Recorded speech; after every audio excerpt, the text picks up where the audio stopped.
तो high class, आप लोग कैसे हो। आज हम चैप्टर नंबर 1 का यूनिट नंबर 2 कवर करने वाले हैं।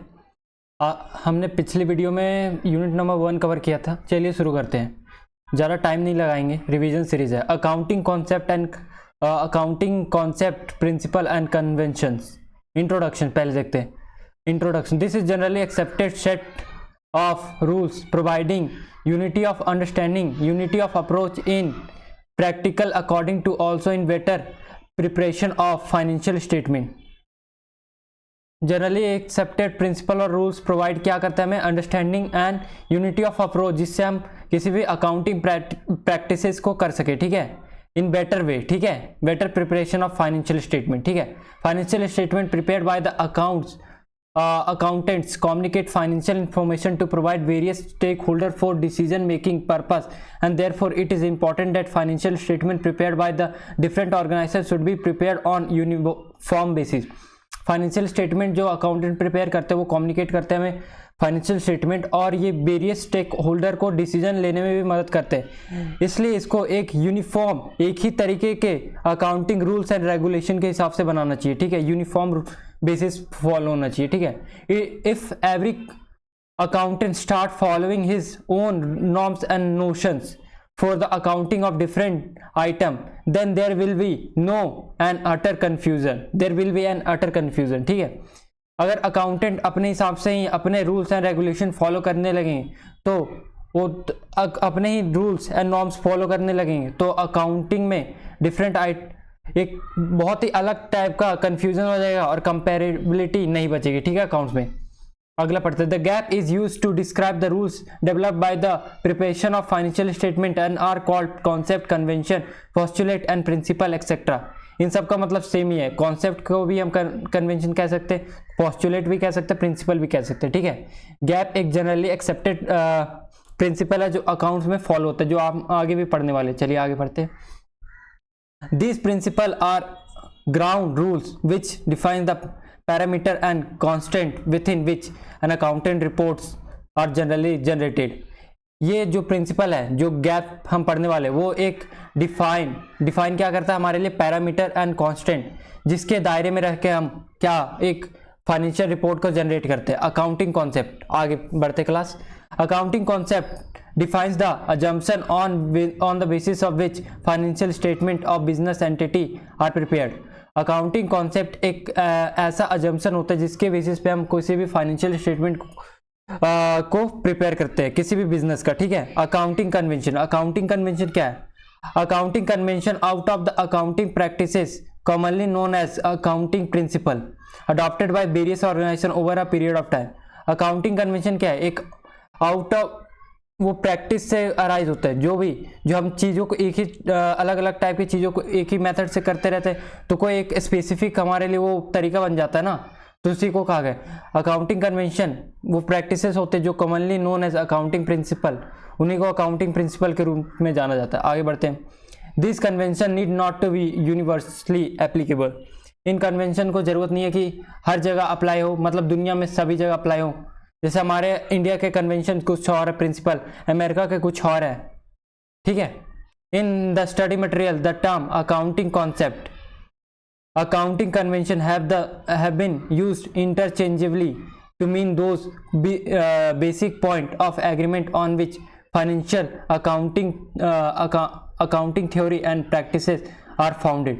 अकाउंटिंग कॉन्सेप्ट और अकाउंटिंग कन्वेंशन को एक ही टाइप का हमें मानना है। स्टडी मटेरियल में भी इसी टर्म का इंटरचेंजेबली इस्तेमाल किया गया, ठीक है। Concept and principle and convention and overview, ठीक है। एंटिटी कॉन्सेप्ट क्या है? Entity concept states that business enterprise is separate identity apart from its owner. Accountant should treat a business as a distinct from its owner. The concept helps in keeping business affairs free from influence of any personal affairs of owner.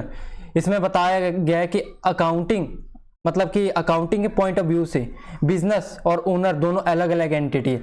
जैसे कि business एक अलग आदमी है और owner एक अलग आदमी है, उनमें ना दोनों में वो अकाउंटिंग करते हुए ना हम दोनों को अलग अलग मानना है, ठीक है।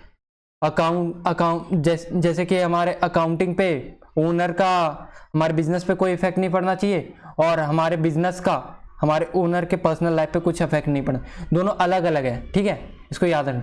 Money measurement concept, money measurement concept as per the concept only those transaction which can be measured in terms of money are recorded transaction even if they affect the result of business materially are not recorded if they are convertible into monetary term. If they are not convertible into monetary term, measuring unit for money is taken as a currency of the ruling country, that is the ruling currency of a country provides a common denomination for the value of material object. तो देखते इसको, ये accounting concept एक ऐसे transaction को ही record करता है जिनको सिर्फ मॉनिटरी टर्म में मतलब कि एक्सप्रेस किया जा सकता है, और चाहे वो ट्रांजेक्शन कितना भी इंपॉर्टेंट है, अगर उसको मॉनिटरी टर्म में हम कन्वर्ट नहीं कर सकते तो उसको हम रिकॉर्ड नहीं करेंगे, ठीक है। मेजरिंग यूनिट अकाउंटिंग का ये होना चाहिए कि रूलिंग कंट्री के हिसाब से होना चाहिए, जिस कंट्री के लिए आप अकाउंटिंग कर रहे हो उसी कंट्री के करेंसी में, जैसे हम इंडिया के लिए अकाउंटिंग करेंगे तो इंडिया की रूलिंग करेंसी में हमारी अकाउंटिंग होनी चाहिए, दैट इज रुपीज, ठीक है। कॉमन डेनोमिनेशन होना चाहिए, ठीक है। Periodical concept, this is also called a concept of definite accounting period as per the going concern concept, and indefinite life of entity is assumed. So the small but workable fraction of time is chosen out of finite life cycle of a business entity for measuring performance and looking at the financial position.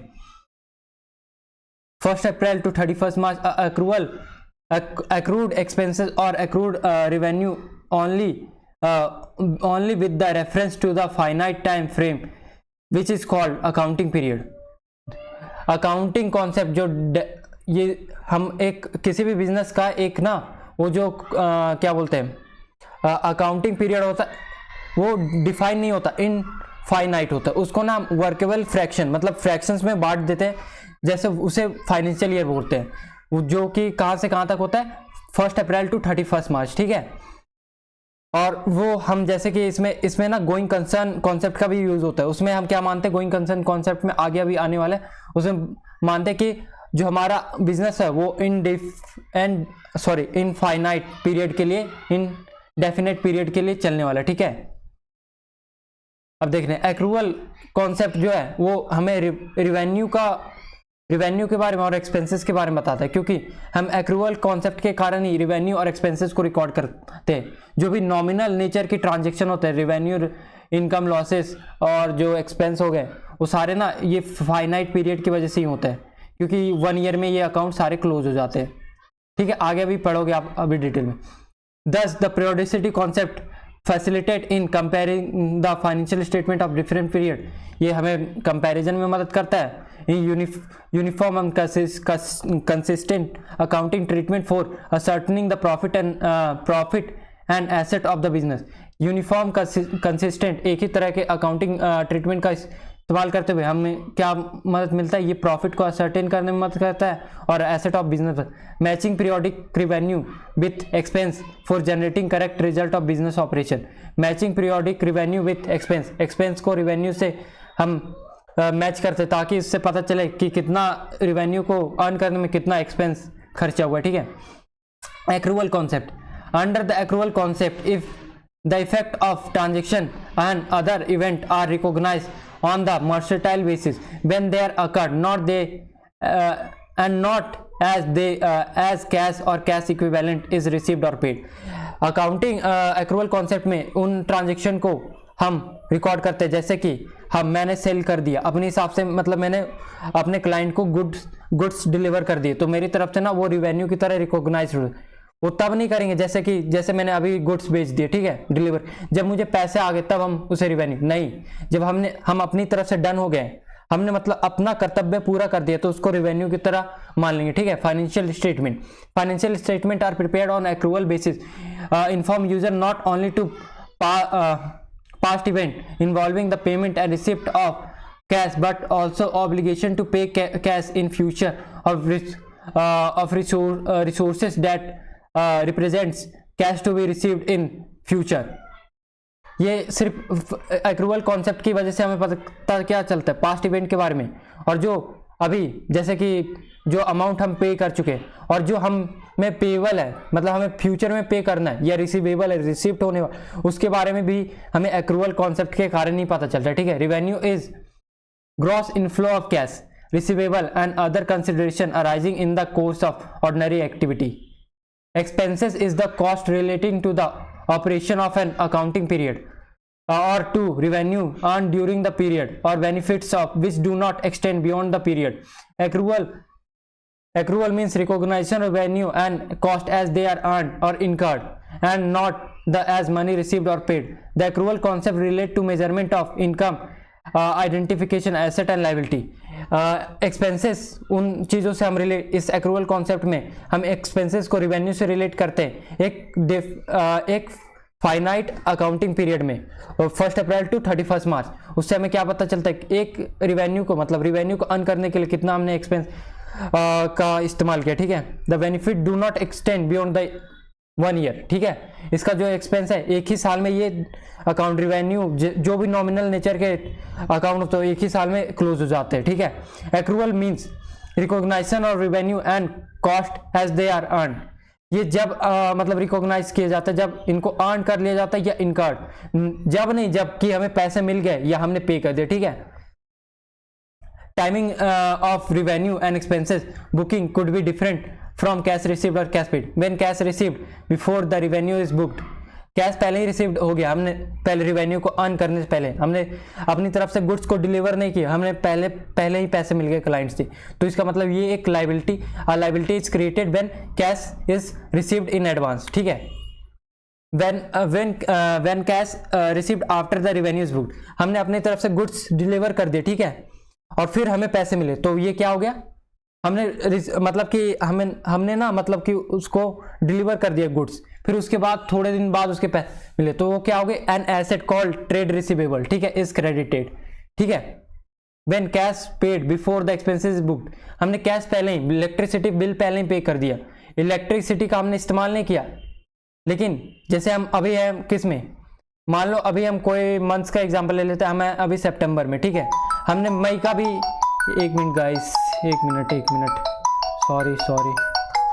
Sorry guys, किसी का call आ गया तो urgent था, उठाना पड़ा। ठीक है, 1 minute रुक जाओ। ठीक है, आगे कंटिन्यू करते हैं। आपने जैसे कि इलेक्ट्रिसिटी बिल आपने पहले पे कर दिया। ठीक है, अगले मंथ का, अब इसी मंथ में आपने इलेक्ट्रिसिटी बिल पे कर दिया, तो इसके मतलब क्या हो गया, प्रीपेड हो गया। Create an asset trade advance when cash is paid in advance. ठीक है, when cash paid after expenses booked, आपने कैश पहले इलेक्ट्रिसिटी का बेनिफिट आपने ले लिया, लेकिन आपने 1 महीने बाद उसका इलेक्ट्रिसिटी बिल पे किया, तो इसका मतलब create an liability call payable, trade payable और आउटस्टैंडिंग लायबिलिटी। प्रॉफिट का फॉर्मूला होता है रेवेन्यू माइनस एक्सपेंसेस। ठीक है, मैचिंग कॉन्सेप्ट, अगले कॉन्सेप्ट की तरफ देखते हैं। Matching concept, all the expenses match with the revenue date of the period should only be taken into consideration in financial statement of an organization. If any revenue is recognized, then expenses related to earn that revenue should be also be recognized. इसका मतलब है जिस revenue को हमने earn करने के लिए जिस रेवेन्यू को हमने अर्न किया है वो रिकॉग्नाइज हुआ है, तो उसके साथ उसका एक्सपेंस भी जो उसमें लगा वो भी रिकॉग्नाइज होना चाहिए। ठीक है, this concept is based on the accrual concept. ये कॉन्सेप्ट किस पे बेस्ड है, एक्रूवल कॉन्सेप्ट पे। ठीक है,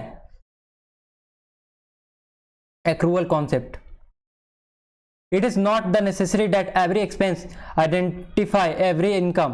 Some expenses are directly related to the revenue or some are time bound. For example, selling expense are directly related to sales, but rent, salary are recorded on accrual basis for the particular according to period. In other words, periodicity concept has also followed while applying matching concept.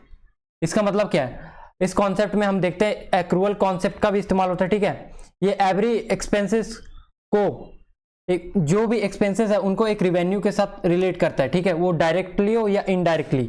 Directly जैसे कि मान लो कि sales sales expenses, हमने किसी goods को मतलब बेचने तक के जितने भी एक्सपेंस है वो सेल्स एक्सपेंस, वो डायरेक्ट एक्सपेंसेस। लेकिन उसके अलावा जैसे रेंट हो गया, सैलरी हो गया, वो इनडायरेक्ट एक्सपेंसेस है जो उसके लिए तो नहीं लेकिन एक टाइम बाउंडेड पीरियड के लिए लगते हैं। जैसे कि हमने गुड्स कहीं पर स्टोर किए तो उसके लिए रेंट लगता है, ठीक है। सैलरीज, जैसे कि हम एम्प्लॉय को 1 महीने तक काम करवाएं, ठीक है, तो उसके लिए सैलरी लगती है, ठीक है, यही बात है। Thus accrual or matching and periodicity concept work together for income measurement and recognition of asset and liability। ये accrual और matching and periodicity concept साथ में काम करते हैं, income measurement and recognition of asset and even liability, ठीक है। going concern में क्या, going concern concept, Enterprise is going concern and will continue in operation for foreseeable future। Going concern में हम ये मान के चलते हैं कि एक indefinite period के लिए हमारा बिजनेस कंटिन्यू रहेगा, ठीक है। If such an intention or need exists, the financial statement may have to be prepared on a different basis and if so, the basis is used to be disclosed। अगर आपका intention है कि नहीं हम अगले महीने या अगले साल बिजनेस को अपने क्लोज कर देंगे तो आपको इस बात को अपने फाइनेंशियल स्टेटमेंट में डिस्क्लोज करना पड़ेगा, ठीक है, और डिफरेंट बेसिस इस्तेमाल करना पड़ेगा गोइंग कंसर्न। और इस गोइंग कंसर्न को आपने इस्तेमाल नहीं किया, इसको आपको अपने बुक्स ऑफ अकाउंट में स्पेशली नोट में दिखाना पड़ेगा, ठीक है। The valuation of business is dependent on the assumptions, ठीक है।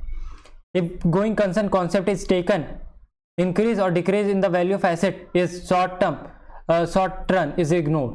अगर आप गोइंग कंसर्न का आप एक कंसिडर करते हो तो आपको increase or decrease in value of asset है उसको आपको इग्नोर करना पड़ेगा शॉर्ट रन में, ठीक है। Cost concept, accounting traditionally prefers this concept in the interest of objective, the other measurement basis are not so objective. Current cost of asset is not easily determined unless machinery is actually sold और reasonable value will give only a hypothetical figure। Lastly, present value is highly subjective because to know the value of asset one has to chase uncertain future। इसमें कहना ये चाहता है कि cost concept में हम सारी चीज़ों को कॉस्ट पे ही रिकॉर्ड करते हैं, हम मार्केट वैल्यू पे इसलिए रिकॉर्ड नहीं करते क्योंकि मार्केट वैल्यू होती है वो फ्लैक्चुएट होती रहती है, अनसर्टेन होती है, जिस कारण से हम क्या बार बार चेंज करते रहेंगे। मान लो हर दिन मार्केट वैल्यू हमारी प्रॉपर्टी की चेंज हो रही तो हम हर दिन काट के लिखेंगे, अरे नहीं बैलेंस शीट में ये लैंड अभी कुछ दिन पहले 12 लाख का था, ये अभी 11 लाख का हो गया, ये फिर 13 लाख का हो गया, ऐसे तो नहीं दिखाएंगे। तो इसलिए हम एक फिक्स्ड कॉस्ट कॉन्सेप्ट में ही रिकॉर्ड करते हैं।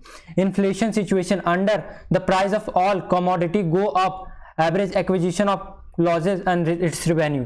वही सेम बात है कि इन्फ्लेशन जिसके कारण से फ्लक्चुएट होती रहती है प्राइस एसेट्स की, लायबिलिटी एसेट्स की, ठीक है। Historical cost based on the accounting में कंपेरेबिलिटी, अगर हम एक फिक्स प्राइस कॉस्ट पे रिकॉर्ड करते हैं तो हम कंपेयर कर सकते हैं 2 साल स्टेटमेंट को।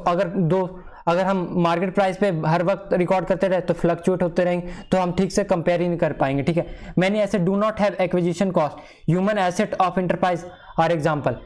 कई एसेट के पास वो उनको मॉनेटरी टर्म में उनको एक्सप्रेस नहीं किया जा सकता, जैसे कि ह्यूमन रिसोर्सेज, स्टाफ्स हो गए, एम्प्लॉयज हो गए।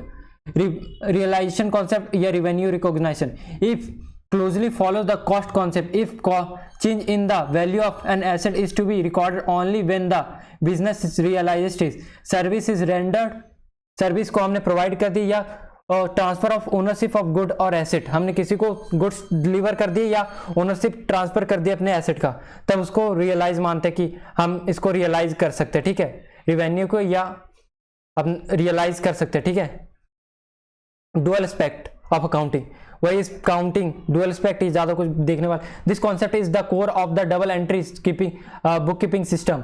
Equity plus liability equal to asset, आपने अकाउंटिंग इक्वेशन में पढ़ा ही होगा। Equity plus long term liability या बोलो डेट, उसे क्या बोलते हैं, plus current liability is equal to fix asset और current plus current asset. Equity plus long term liability, उसको कैपिटल एम्प्लॉयड भी बोलते हैं, साथ में आपने 12th में पढ़ा होगा। Fix asset plus working capital, यहाँ पर CA माइनस CL होता है, ये CA माइनस CL मतलब current asset minus current liability equal to working capital. Conservatism concept और prudence concept, accounting should not anticipate only future income. However, they should provide for all possible losses when they only money attentive values of an asset. An account should choose the method which lead to lesser value. For this concept, there should be at least 3 qualitative characteristics of financial statement. अभी तो पहले ऊपर बात इस concept में हम सारे ही anticipated losses को रिकॉर्ड करते हैं अपने बुक्स, और जो भी फ्यूचर गेन्स है प्रॉफिट है, उनको हम बुक्स में रिकॉर्ड नहीं करते, क्योंकि हमें सही तरीके सेफ खेलना होता है, सेफ प्ले करना होता है, ठीक है। इसमें प्रूडेंस कॉन्सेप्ट में क्या क्या एलिमेंट चाहिए होती है? Prudence, judgement about possible future losses which are to be granted as well as gains which are uncertain. Future losses को हमें कंसिडर करना पड़ता है अपने बुक्स ऑफ अकाउंट में, और अनसर्टेन गेन्स को भी देखना पड़ता है जो फ्यूचर में होने वाले, उनको हम रिकॉर्ड नहीं करते, ठीक है। गला सूख रहा है गाइस। न्यूट्रलिटी, ठीक है, that is unbiased outlook is required to identify, record the such possible losses as well as exclude uncertain gains. आपको पर्सनल बायसनेस नहीं दिखानी होगी, न्यूट्रल रहना होगा, ठीक है। फेथफुल रिप्रेजेंटेशन ऑल्टरनेटिव वैल्यूज, ठीक है। इस फेथफुल अपने रिप्रेजेंटेशन ऑफ वैल्यू करना, इसमें विंडो ड्रेसिंग नहीं करना। कंसिस्टेंसी, अगला हम क्या पढ़ने वाले? Consist in order to achieve the comparability of financial statement of an enterprise through the time accounting policy are followed consistency from one period to another. A change in the accounting policy is made only in certain circumstances, but the concept consistency does not imply non-flexibility as not allowed to introduction of improve method of accounting. इसमें बताया गया किसी भी आपको accounting principle को consistently follow करना है, उसको चेंज नहीं करना है, लेकिन इसका ये मतलब नहीं है कि उसको आप कभी बदल ही नहीं सकते। इसके लिए कुछ कंडीशन दी हुई हैं, ठीक है, उसको पढ़ते हैं। An enterprise should change it's accounting policy in any of the following circumstances. इन्हीं सर्कमस्टांसेस में अपने अकाउंटिंग पॉलिसी को चेंज कर सकता है बिजनेस, ठीक है, या enterprise. To bring the books of account in accordance with the accounting standard. अगर आपका बुक्स ऑफ अकाउंटिंग में ऐसा कुछ है जो अकाउंटिंग स्टैंडर्ड के हिसाब से नहीं है, उसको आप अकाउंटिंग स्टैंडर्ड के हिसाब से लाना चाहते हो, तो आप उस पॉलिसी को चेंज कर सकते हो। दूसरा, comply with the provision of law. अगर लॉ के दायरे में रह के आपको काम करने में कोई चीज़ परेशान कर रही है, ठीक है, वो आपके लॉ के दायरे में नहीं आ रहा, तो उसको तुरंत अभी आप बदल लो और लॉ के अंदर आके आप काम करो, ठीक है। Under the change circumstances if it is felt that new method will reflect more and true fair picture of financial statement. अगर आपको लगता है आप पॉलिसी चेंज करके true and fair picture represent कर सकते हो अपने फाइनेंशियल यूजर के सामने, तो कर लो भैया, ठीक है। Materiality concept, this principle is exception to the full disclosure principle. इस फुल डिस्क्लोजर प्रिंसिपल के हिसाब से सब कुछ हमें दिखाना होता है, छोटी से छोटी चीज, बड़ी से बड़ी चीज बुक्स ऑफ अकाउंट में। If any insignificant item will only, लेकिन ये एक एक्सेप्शन है किसके लिए? मटेरियलिटी कॉन्सेप्ट, इसके लिए, फुल डिस्क्लोजर के लिए, ठीक है, full disclosure. if any insignificant item will only increase the work of the accountant, not relevant to the users, should be disclosed in the financial statement, ठीक है, should not, ठीक है। The term materiality is the subjective term. Moreover, an item which is material to one person may be immaterial to another person. What important is that omission of any information should not impair the decision of various users. इसका मतलब है कि जो चीज़ें important है user के decision making के लिए, उन्हीं को दिखाओ। जो लगती है, जैसे कि आपके पास 10 रुपये का टूल है, उसको दिखा दोगे तो क्या यूजर को कुछ फर्क पड़ जाएगा? नहीं पड़ेगा। तो ऐसे जो छोटे मोटे हैं उनको आप इग्नोर कर सकते हो। दूसरा, आपको ऐसे ही मतलब कि चीज़ों को मतलब रिकॉर्ड करने जो यूजर के डिसीजन को इन्फ्लुएंस। अगर कोई चीज़ यूजर के डिसीजन को इन्फ्लुएंस कर सकती है तो उसको आपको नहीं दिखाना, ठीक है, उसमें बुक्स ऑफ अकाउंट में। आप मतलब आपने नहीं दिखाया तो आपको दिखाना था, ठीक है, उसको बुक्स ऑफ अकाउंट में। तो चलिए लास्ट टॉपिक बच गया हमारे इस चैप्टर का, मतलब इस यूनिट का, देख लेते हैं इसको, ठीक है। Fundamental accounting assumptions. तीन ही एजम्पशन होते हैं गोइंग कंसर्न, जिनको हम पढ़ चुके हैं, कंसिस्टेंसी एंड एक्रूवल कॉन्सेप्ट, ये आ सकता है आपके एग्जाम में। कौन कौन से फंडामेंटल एजम्पशन होते हैं? गोइंग कंसर्न, कंसिस्टेंसी और एक्रूवल, ठीक है। तो qualitative characteristics of financial statement, ये सारी चीज़ें ऐसी ही हैं। चलो, अंडरस्टैंडेबिलिटी का मतलब है it must be readily understandable by user for purpose. It is assumed that users have the reasonable knowledge of business, economic activity and accounting study the information with the reasonable diligence. इसका मतलब होता है हम मान के चलते हैं accounting में कि जो हमारे अकाउंटिंग डाटा को एनालाइज कर रहा है, यूज कर रहा है, उसके पास एक मतलब उसको एक क्या बोलते हैं यार, उसे रीजनेबल अमाउंट ऑफ उसके पास नॉलेज होगा, ठीक है, अकाउंटिंग के लिए, ठीक है। वो उन सबको ये जो हम बना रहे हैं अकाउंटिंग, वो समझ में आना चाहिए, ठीक है, अंडरस्टैंडेबल होना चाहिए। रिलीवेंस का मतलब है कि उनके लिए कुछ भी मत डाल दो अकाउंटिंग में, ठीक है, रिलीवेंट होना चाहिए उनके decision. Information has the qualitative relevance when it is influence the economic decision of by helping them evaluate past, present and the future event and confirming or correcting their past evolution, ठीक है, evaluation, ठीक। The predictive and confirmatory roles of information are interrelated. Reliability मतलब उनके लिए reliability होना चाहिए, personal बाइसनेस नहीं होनी चाहिए, उसमें विंडो ड्रेसिंग नहीं होनी चाहिए। Financial information has the quality of reliability when it is free from error and बाइस।